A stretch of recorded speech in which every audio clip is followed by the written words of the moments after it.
મારો પતિ રોજ શહેરમાંથી મારા માટે જલેબી લાવતો હતો, જેને હું બહુ શોખથી ખાઈ લેતી હતી, પરંતુ એ પછી મને હોશ નહોતો રહેતો. સવારે ઉઠતી ત્યારે કપડાં ભીના રહેતા હતા અને એક દિવસ પતિએ લાવેલી જલેબીને મેં ફેંકી દીધી અને સૂવાનું નાટક કરીને સૂઈ ગઈ. અને પછી જે મારા પતિએ મારી સાથે કર્યું એ સાંભળીને તમારા રૂવાટા ઊભા થઈ જશે, કારણ કે લગ્નની રાત્રે પતિ રૂમમાં આવતા પહેલા જ મેં લાલ કલરની મોડર્ન સાડી પહેરી હતી કે તે પહેલી જ નજરે મને જોવે અને તેમનું દિલ મારી પર હારી જાય. એમ તો હું ગામડાની હતી, પણ આ સાડી મને મારી મોટી બહેને આપી હતી, જેના લગ્ન શહેરમાં થયા હતા.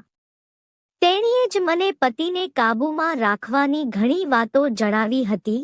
મારા પતિ મનોજ રૂમમાં આવ્યા ત્યારે મારી આ સાડી જોઈને ઊભા રહી ગયા. તેમની નજરમાં તો હું ગામડાની છોકરી હતી.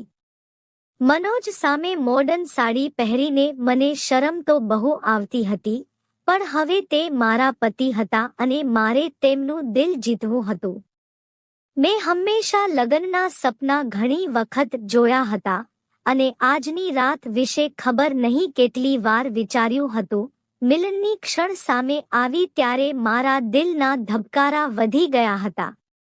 મનોજ મારી નજીક આવ્યા અને પ્રેમથી મારો હાથ પકડીને કહેવા લાગ્યા કે તું બહુ સુંદર છે. મનોજના આ શબ્દોએ મને નવી જિંદગી આપી દીધી હતી અને હું પોતાને હવામાં મહેસૂસ કરી રહી હતી.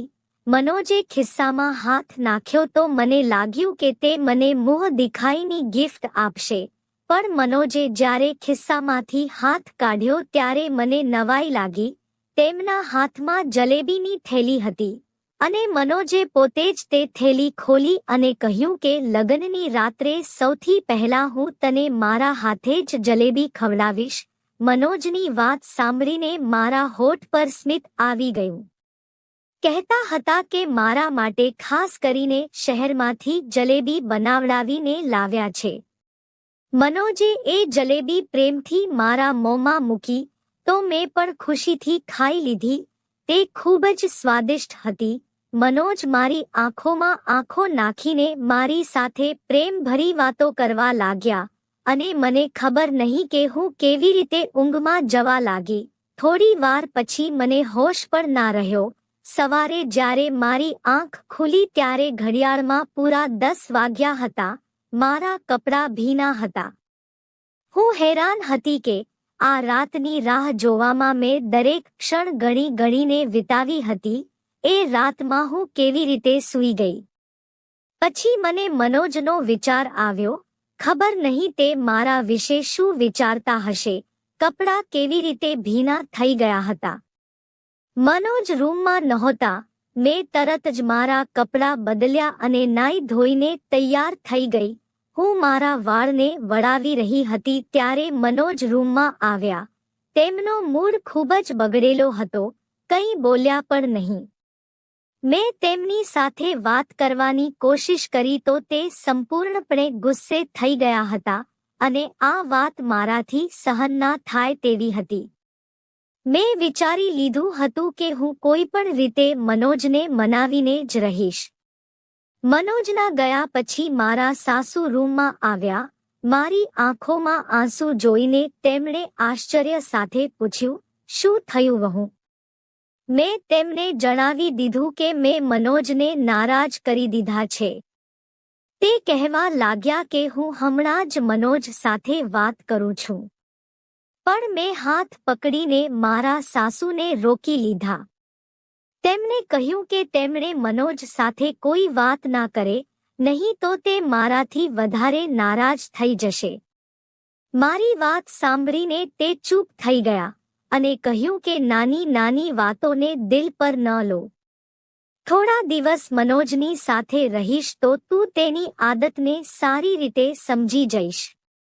હું તેમની વાત સાંભળીને ખુશ થઈ ગઈ હતી. હું મારા માતા પિતાની લાડકી હોવાની સાથે સાથે મારા સાસુની પણ ખૂબ લાડકી હતી. જો કે નાનપણથી જ મને તેમના પુત્ર મનોજ સાથે લગ્ન કરવાની ઈચ્છા હતી અને જેવી જ હું 15 વર્ષની થઈ તો તેમને મને મળવા માટે આવ્યા હતા અને જતા જતા મારું મોં મીઠું કરાવીને જતા રહ્યા. હું ખૂબ ખુશ હતી કારણ કે તે મને ખૂબ પ્રેમ કરતા હતા અને તેથી મારા માતા-પિતાને પણ આ સંબંધ સામે કોઈ વાંધો નહોતો. મનોજ શહેરમાં સારી નોકરી કરતો હતો. તે વહેલી સવારે શહેરમાં જવા નીકળી જતો અને રાત્રે જ ઘરે પાછો આવતો. તેની કમાણીથી જ મારા સાસુએ ગામમાં મોટું ઘર બનાવી લીધું હતું. હું અને મનોજ ઘણા વર્ષોથી મળ્યા ન હતા કારણ કે તે વધારે સમય શહેરમાં વિતાવતો હતો. ઘરે આવતો ત્યારે અમારા ગામમાં આવવાનો તેની પાસે સમય પણ નહોતો રહેતો. પરંતુ સંબંધ હોવા છતાં પણ તે મને મળવા અમારા ગામમાં નહોતો આવતો. આ વાતને લઈને મારા દિલમાં અજીબ સવાલો ઉઠવા લાગ્યા હતા. એક દિવસ મેં મારા સાસુને પૂછ્યું, કારણ કે મારા સાસુ મારી માની બહેનપણી હતા, તેથી હું તેમનાથી બિલકુલ શરમાતી નહોતી. એક દિવસ તે અમારા ગામમાં મળવા આવ્યા તો મેં વાતોમાં એમ પૂછ્યું કે મનોજ અમારા ગામમાં કેમ નથી આવતા. મારી મમ્મીએ આ વાત સાંભળી તો મમ્મીએ મને એક થપ્પડ માર્યો અને બોલી, તને આ વાત કરતા શરમ નથી આવતી? તારા થવાવાળા પતિની વિશે આવી વાતો પૂછે છે. હું સ્તબ્ધ થઈ ગઈ હતી. મારા સાસુએ હસતા હસતા કહ્યું કે કેમ નહીં, જેવો મનોજને સમય મળશે તે ચોક્કસ આવશે. જ્યારથી તેને શહેરની હવા લાગી છે તે બહુ ઓછી વાત કરે છે. હવે પહેલા જેવો નથી રહ્યો, પણ ગંભીર થઈ ગયો છે.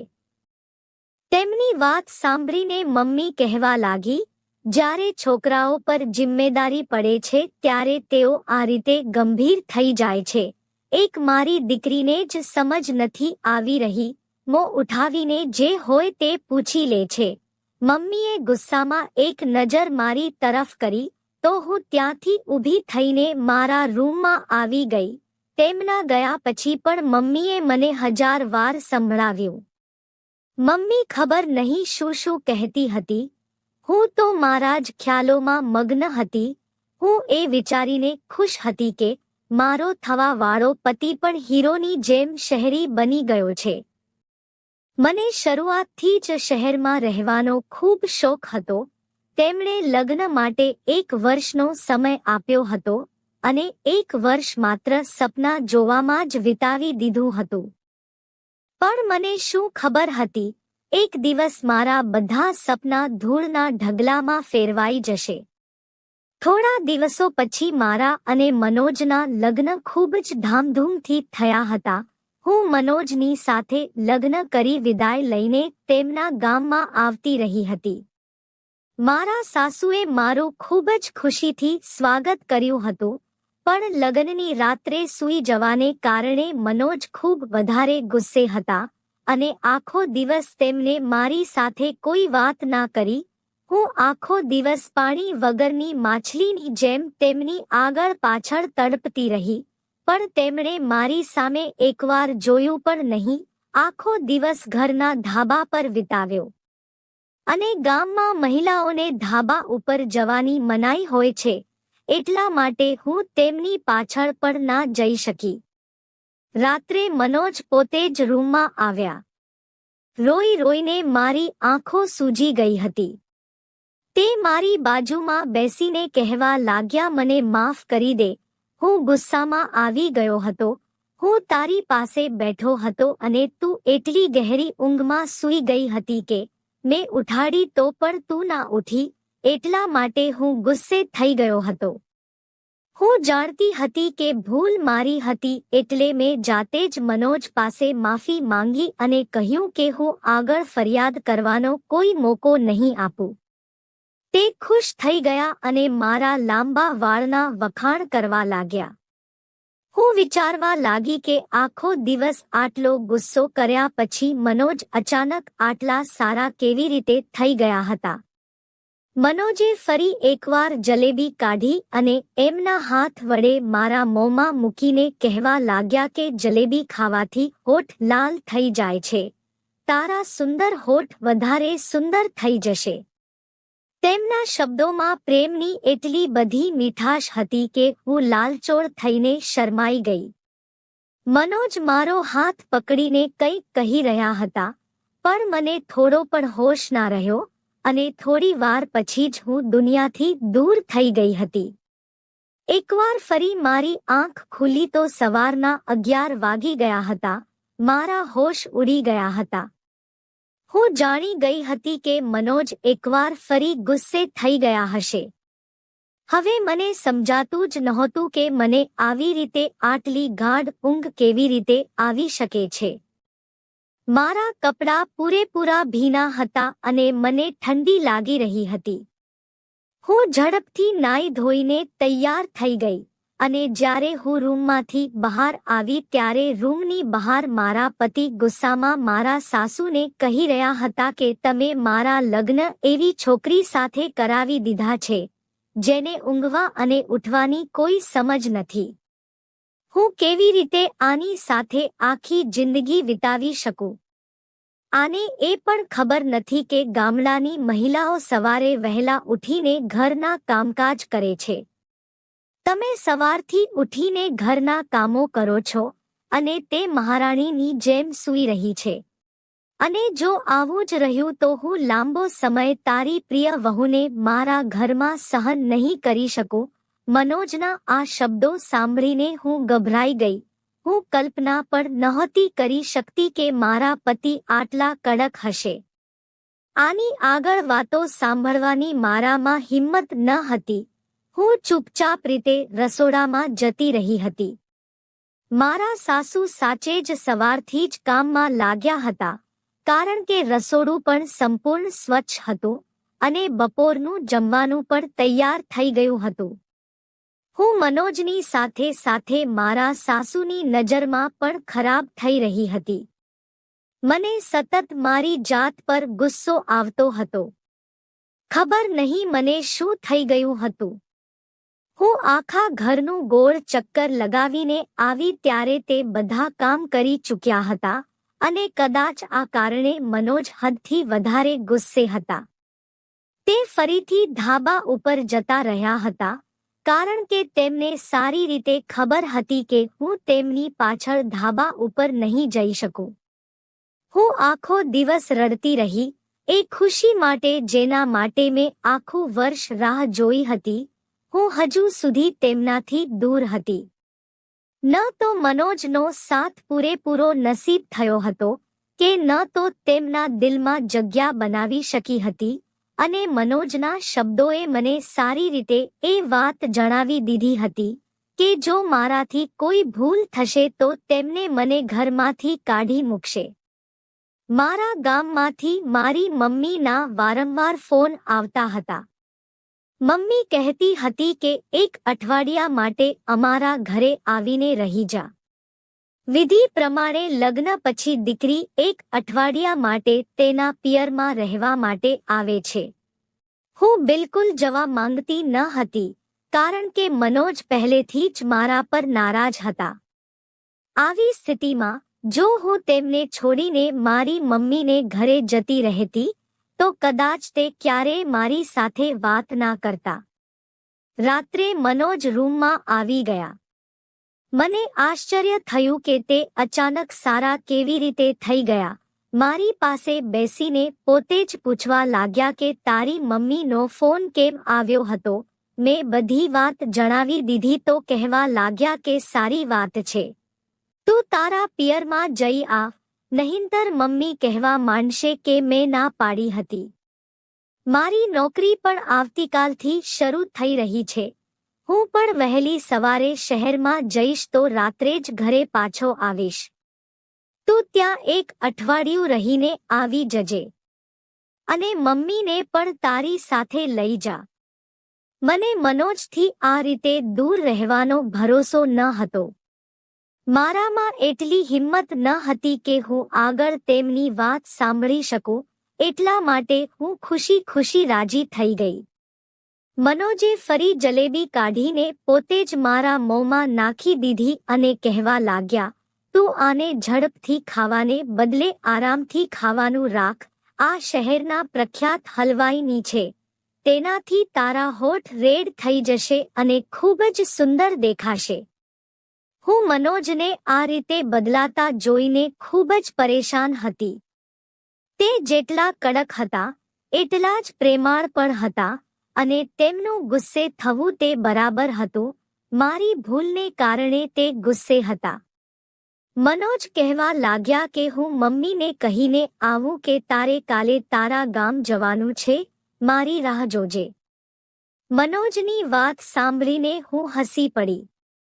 મેં વિચારી લીધું હતું કે આજે હું કોઈ પણ સંજોગોમાં સૂઈશ નહીં અને મારે મનોજની રાહ જોવાની હતી. ગામમાં જતા પહેલા તેમના દિલમાંથી મારું તમામ અંતર ભૂંસી નાખવું હતું. મેં ઝડપથી મોડર્ન રેડ સાડી પહેરી લીધી. હું દિવાલ ઉપર લાગેલા અરીસામાં મારા હોઠને જોઈને આશ્ચર્યચકિત થઈ ગઈ હતી. તે સાચું જ કહેતા હતા કે મારા હોઠ રેડ થઈ જશે. હું બેડ પર આવીને બેસી ગઈ, તેમની રાહ જોવા લાગી, પણ મનોજ પાછા આવે તે પહેલા એકવાર ફરી હું ઊંઘી ગઈ હતી. સવારે 10 વાગે મારી આંખ ખુલી ત્યારે મનોજ શહેર જવા નીકળી ગયા હતા. તે ખૂબ જ વહેલી સવારે શહેર તરફ નીકળી જતા હતા, કારણ કે શહેર તરફ જવાનો રસ્તો 2 કલાકનો હતો. મને પોતાની ઉપર રડવાનું આવી રહ્યું હતું. લગ્નના 1 અઠવાડિયા પછી પણ હું મનોજ સાથે કોઈ સંબંધ બાંધી શકી ન હતી અને મનોજના ગુસ્સાનું એકમાત્ર કારણ હું જ હતી. હું એ વિચારીને ચિંતિત હતી કે મારા કપડાં ભીના કેવી રીતે થઈ જાય છે. કદાચ મનોજ મને ઉઠાડવાની કોશિશ કરતા હતા. હું રૂમમાંથી બહાર આવી ત્યારે મારા સાસુ પણ ગામ જવા તૈયાર થઈ ગયા હતા. મારા સાસુ મને જોઈને કહેવા લાગ્યા કે મનોજ તો ઓફિસે જતો રહ્યો છે. હવે આપણે બંનેને ગામ જવા નીકળવાનું છે. હું દુખી દિલથી મારા પિયરમાં જવા માટે નીકળી ગઈ. મારું દિલ તો મનોજની સાથે જ શહેરમાં જતું રહ્યું હતું. હવે મારે તેમને 1 અઠવાડિયા પછી જ મળવાનું હતું. મારા પરિવારના સભ્યો મને જોઈને ખુશ થયા અને મારી નાની બહેન તો ખૂબ જ ખુશ થઈ ગઈ. આખા ગામમાં મારી આવવાની ખબર પહોંચી ગઈ હતી, એટલે સ્ત્રીઓનું ટોળું મને જોવા માટે આવવા લાગ્યું. પડોશી માસીની દીકરી સુનીતાના લગ્ન હતા. તે મારી પાક્કી બહેનપણી હતી. ગામમાં આવીને મને તેના લગ્નમાં જવાનો મોકો મળી ગયો. ખૂબ નાચ-ગાન ચાલી રહ્યા હતા, પરંતુ તેમ છતાં મારા દિલમાં કોઈ ખુશી નહોતી. કારણ કે મારું દિલ તો મનોજ પર ચોંટી ગયું હતું. નવાઈની વાત તો એ હતી કે જ્યારથી હું મારી મમ્મીના ઘરે આવી હતી ત્યારથી મને જરાય ઊંઘ નહોતી આવતી અને મનોજ જ્યારે રૂમમાં આવતા ત્યારે તેમના આવતાની સાથે જ પલંગ પર પડીને સૂઈ જતી હતી. અહીંયા તો હું ફક્ત બાજુઓ બદલતી રહેતી હતી. કદાચ મનોજની યાદ મને ઊંઘવા નહોતી દેતી. મહેંદીની રાત્રે પાડોશીની માસીની બહેનનો દીકરો કેશવ શહેરમાંથી લગ્નમાં ફરવા માટે આવ્યો હતો. તે નાનપણથી જ ગામમાં આવતો જતો રહેતો હતો. મને જોતાની સાથે જ મારી પાછળ ફરવા લાગ્યો. મને આશ્ચર્ય થયું કે તેને શું થયું છે. તેની નજર મારા પર સ્થિર હતી અને આ વાતને કદાચ મારા સાસુને પણ મહેસૂસ કરી હતી. મને અજીબ ઘબરાટ થઈ રહી હતી. પહેલેથી જ મારી અને મનોજ વચ્ચેનો સંબંધ ઠીક નહોતો અને જો મારી સાસુને કેશવ વિશે ખબર પડી તો મારું ઘર બરબાદ થઈ જશે. તેથી હું મારા પાડોશી માસીના ઘરેથી નીકળીને મારા ઘરે પાછી આવી રહી હતી અને કેશવ મારી પાછળ આવતો રહ્યો. મને રોકીને કહેવા લાગ્યો કે હું તને પ્રેમ કરું છું અને જો તું કહે તો હું તારા ઘરે માંગુ મોકલાવી દઉં. કેશવના આ શબ્દોએ તો મારો જીવ જ છીનવી લીધો હતો. મેં ગુસ્સામાં કેશવને કહ્યું કે મારા લગ્ન થઈ ગયા છે અને સારું એ રહેશે કે તું ભવિષ્યમાં આવી વાતો ના કરતો. મારી વાત સાંભળીને કેશવ કહેવા લાગ્યો કે શહેરમાં મારો એક મોટો બંગલો છે અને ગાડી છે. હું તને બધી ખુશીઓ આપીશ, પણ તું તારા પતિને છોડીને મારી સાથે ચાલ. હું હંમેશાથી તને જ પ્રેમ કરું છું. મને શું ખબર હતી કે 17 વર્ષની ઉંમરે જ તું લગ્ન કરી લઈશ. મેં તેને ગુસ્સામાં કહ્યું કે આજે તો આ વાત કહી દીધી છે, પણ ભવિષ્યમાં આવી વાત ના કરતો. હું મારા પતિને ખૂબ પ્રેમ કરું છું અને તારી એક ભૂલ મને બદનામ કરી શકે છે. કેશવ એ વખતે પાછો જતો રહ્યો, પણ મારા માટે સુનીતાના લગ્નની ઉજવણી મુશ્કેલ થઈ ગઈ હતી. તે ખૂબ જ નાલાયક સાબિત થયો હતો. વારેઘડીએ બહાનું કાઢીને તે તેના ફોનમાં મારા ફોટા પાડી રહ્યો હતો. જેમ તેમ એક અઠવાડિયું વીતી ગયું અને હું મારા સાસુ સાથે પાછી મારા ઘરે આવી ગઈ. મનોજ આજે કદાચ કામ પરથી વહેલા પાછા આવી ગયા હતા. અમે કાલે બપોરે ઘરે પહોંચ્યા હતા અને મનોજ પહેલેથી જ ઘરે હતા. મનોજને જોઈને હું ખૂબ ખુશ હતી. જ્યારે હું પોતાનો સામાન રાખવા રૂમમાં ગઈ ત્યારે મનોજ તેમની માતાને મળવા તેમના રૂમમાં જતા રહ્યા. મેં વિચાર્યું કે હું પણ થોડીવાર મનોજ અને મમ્મીજી સાથે જઈને બેસું, પછી ઘરના કામકાજ કરીશ. એટલે સામાન મૂકીને ફરી તેમના રૂમની તરફ આવી તો મારા સાસુના શબ્દોએ મને હેરાન કરી દીધી. હું કલ્પના પણ કરી શકતી ન હતી કે મારા ઘરને બરબાદ કરનાર બીજું કોઈ નહીં પણ મારા સાસુ પોતે જ છે. તે ગુસ્સામાં મનોજને કહી રહ્યા હતા કે મેં નીકળતી વખતે તને કહ્યું હતું કે અમે પાછા આવીએ ત્યાં સુધીમાં તલાકના પેપર બનાવી લેજે, પણ તને તો અક્કલ જ નથી. મેં મારી આંખે જોયું છે કે તારી પત્ની કેટલી ખોટી છે, પણ તે તો આંખોમાં પટ્ટી બાંધી રાખી છે. મનોજ કહેતા હતા કે માં મારા માટે તેને છોડીને જવું તે શક્ય નથી. તે મારી પત્ની છે. હું તેને પ્રેમ કરું છું. તેનામાં હજારો ભૂલો હશે, પરંતુ હું તેને ક્યારેય જિંદગીમાંથી અલગ નહીં કરી શકું. મનોજ મારા પ્રેમની વાત કરી રહ્યા હતા અને મારા સાસુ બુરાઈ કરવામાં ડૂબેલા હતા. હું સમજી નહોતી શકતી આ બધું શું થઈ રહ્યું છે. મારા સાસુએ મારા લગ્ન આટલા રસથી કરાવ્યા હતા, તો તે મને તલાક કેમ અપાવવા માંગે છે? અને મનોજ જે મને ખૂબ જ કડક લાગતા હતા, તે કેટલા પ્રેમથી વાત કરી રહ્યા હતા અને મારા ખાતર તેમની માતા સાથે લડી રહ્યા હતા. મારું મન સંપૂર્ણપણે મૂંઝવણમાં હતું. રાત્રે જ્યારે મનોજ રૂમમાં આવ્યા ત્યારે મારો બિલકુલ પણ જલેબી ખાવાનો મૂડ નહોતો. મેં જલેબીની થેલી તેમના હાથમાંથી લઈ લીધી. જ્યારે મમ્મીજી તેમને કોઈ કામ માટે બોલાવવા લાગ્યા તો તે રૂમમાંથી નીકળીને જતા રહ્યા. મેં ધીમે રહીને થેલીને એક ખૂણામાં સંતાડીને મૂકી દીધી કે મને ઊંઘ નહીં આવે અને મેં આંખો બંધ કરી દીધી હતી. જ્યારે મનોજ રૂમમાં આવ્યા તો મારો જીવ નીકળી ગયો. જે પણ મેં જોયું, મને મારી આંખો પર વિશ્વાસ ના થયો. મનોજે જગ ભરીને પાણી મારા ઉપર નાખી દીધું હતું. મેં મારી આંખો ખોલી નહીં. આજે હું દૂધનું દૂધ અને પાણીનું પાણી કરવા માંગતી હતી. મનોજ કોઈને બૂમ પાડીને કહેવા લાગ્યા કે અંદર આવી જા, આ સંપૂર્ણપણે બેહોશ થઈ ગઈ છે. થોડી વાર પછી એક સુંદર છોકરી મારા રૂમમાં આવતી રહી. તે મારા પલંગ પર મનોજ સાથે બેસી ગઈ અને તે બંને જે રીતે એક સાથે હતા તે જોઈને મારો જીવ નીકળી ગયો. આનાથી વધારે મારામાં સહન કરવાની હિંમત નહોતી. ઠંડા પાણીથી મારું શરીર ધ્રુજી રહ્યું હતું. હું ઊભી થઈને બેસી ગઈ. મને જાગેલી જોઈને તે બંનેની આંખો આશ્ચર્યથી ફાટી ગઈ. મેં મનોજ સામે ગુસ્સામાં જોયું. હું એ વખતે એટલા ગુસ્સામાં હતી કે મને મનોજથી ડર પણ નહોતો લાગતો. મેં મનોજને કહ્યું કે મને સાચે સાચું કહો, આ છોકરી કોણ છે? જલેબીમાં એવું શું હતું કે હું મારા હોશ ખોઈ બેસતી હતી? તમે આ બધું કેમ કર્યું અને મને આટલો મોટો ધોખો શા માટે આપી રહ્યા છો? હું એક પછી એક સવાલ પૂછતી ગઈ અને મારી અંદર એક તોફાન ઉઠ્યું હતું.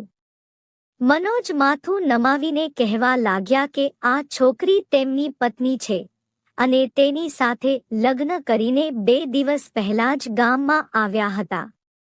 તે ક્યારેય મારી સાથે લગ્ન કરવા માંગતા ન હતા, પરંતુ તેમની મમ્મીએ જબરદસ્તી તેમનો સંબંધ મારી સાથે નક્કી કરી દીધો. પત્નીનું નામ સાંભળતા જ મારા પગ નીચેથી જમીન ખસી ગઈ. મનોજ કહી રહ્યા હતા, અમારા લગ્ન રોકવા માટે 2 દિવસ પહેલા તેમણે એ વિચારીને રિયા સાથે લગ્ન કરી લીધા કે જ્યારે તે રિયાને આ ઘરમાં વહુ બનાવીને લાવશે તો તેમની મમ્મી મારી સાથે લગ્ન નહીં કરાવે. પરંતુ તેમની મમ્મીએ તેમની એક વાત પણ ના સાંભળી અને મનોજ પર દબાણ કર્યું કે તે રિયાને તલાક આપી દે. મનોજે રિયાને ધાબાવાળા રૂમમાં બેસાડી દીધી, કારણ કે ગામમાં મહિલાઓને ધાબા પર જવાની મનાઈ હતી. એટલે મનોજને યકીન હતો કે હું ક્યારેય તેમની પાછળ ધાબા ઉપર નહીં જાઉં. મનોજ જાણી જોઈને જલેબીમાં નશાની દવા મિક્સ કરતા હતા, કેમ કે હું સૂઈ જાઉં અને રોજે રાત્રે અમારા રૂમમાં જ રિયા સાથે તેમણે વખત ગુજારે. રિયા લગ્ન પહેલા શહેરમાં નોકરી કરતી હતી, એટલા માટે મમ્મીને લાગતું હતું કે રિયા ઇજ્જતદાર નથી અને તેથી જ મમ્મી વારંવાર કહેતી હતી કે હું રિયાને તલાક આપી દઉં, પણ રિયા મારો પહેલો પ્રેમ છે. મનોજ કહેતા હતા કે મમ્મીએ આત્મહત્યા કરવાની ધમકી આપી હતી, તેથી જ મનોજે મને અપનાવી હતી. મનોજ રિયાને કોઈ પણ સંજોગોમાં નહીં છોડી શકે અને આ વાતનો મને ભરોસો હતો. મનોજે મને આખું સત્ય કહી દીધું હતું, જે સાંભળીને મારી પાસે કહેવા માટે કંઈ જ બચ્યું ન હતું. મને ખબર પડી ગઈ હતી કે મારી સાસુ તે દિવસે રિયા અને મનોજના તલાકની વાત કરી રહ્યા હતા, જેને સાંભળીને મેં ખોટો મતલબ કાઢી લીધો હતો. મારી બરબાદી પાછળ ફક્ત મનોજનો જ હાથ નહોતો, પણ મારા સાસુનો પણ હાથ હતો. એ જાણીને પણ કે તેના પુત્રએ તેની પસંદગીના લગ્ન કર્યા છે, તો પણ બળજબરીથી તેમની સાથે મારા બીજા લગ્ન કરાવી દીધા. મેં મનોજની સાથે જિંદગી વિશે ઘણા સપના જોયા હતા. એવા ઇન્સાનની સાથે હું ક્યારેય જિંદગી વિતાવી ના શકું, જે બીજા કોઈને આટલો બધો પ્રેમ કરતો હતો. તેના ખાતર મને નશાવાળી જલેબી પણ ખવડાવી શકતો હતો. મેં મારો સામાન બાંધી લીધો અને મારા સાસુને નમસ્તે કહીને મારા ગામ જવા નીકળી ગઈ. મારી સાસુએ મને રોકવાનો ઘણો પ્રયત્ન કર્યો. તે મને વારંવાર ખાતરી આપતા હતા કે મનોજ રિયાને છોડી દેશે અને મારો બની જશે. પણ હું ક્યારેય એવી વ્યક્તિ સાથે રહી શકતી ન હતી, જે મને પ્રેમ નહોતો આપી શકતો. મેં મારા માતા-પિતાને કહીને મનોજ પાસેથી તલાક લઈ લીધું હતું. હું મારા માતા-પિતાની લાડો રાણી હતી. તે પોતે મને આવી આગમાં ફેંકવા માંગતા ન હતા. પાડોશી કાકીના કારણે કેશવને ખબર મળી ગઈ હતી કે હવે હું એકવાર ફરી એકલી થઈ ગઈ છું. એટલા માટે કેશવે તેના પરિવારજનોને મોકલીને મને અપનાવવાની વાત કરી હતી. હું અત્યારે લગ્ન કરવા માંગતી ન હતી, તેથી મેં સ્પષ્ટ ના પાડી દીધી. મારે હવે આગળ ભણવાનું હતું અને મારા પગ પર ઊભું થવું હતું. મારા અભ્યાસની સાથે સાથે મારા પેપર પણ પૂરા થઈ ગયા હતા. મેં તેને ફરીથી શરૂ કર્યું હતું. દરેક લગ્ન સફળ જ હોય એવું જરૂરી નથી, પરંતુ એક નિષ્ફળ લગ્નનો અર્થ એ નથી કે તે વ્યક્તિ નિષ્ફળ હોય છે. મારા લગ્નની નિષ્ફળતા પછી હું ખૂબ વધારે સફળ થઈ ગઈ હતી. ભણવામાં પહેલો નંબર મેળવીને અમારા ગામનું નામ સમગ્ર જિલ્લામાં રોશન કરી દીધું હતું. જો મારી કોઈ વહાલી બહેન કે દીકરી અસફળ દાંપત્ય જીવનનો ભોગ બની હોય તો એ યાદ રાખજો કે જિંદગીમાં આગળ વધવા માટે નવા રસ્તાઓ શોધવાનું શરૂ કરો અને જિંદગીમાં અન્ય સફળતા મેળવો. વિડીયોને છેલ્લે સુધી જોવા માટે ખૂબ ખૂબ ધન્યવાદ દોસ્તો. જો તમને આ વિડીયો ગમ્યો હોય તો લાઈક કોમેન્ટ કરો, મિત્રો સાથે શેર કરો અને ચેનલને સબસ્ક્રાઇબ કરો.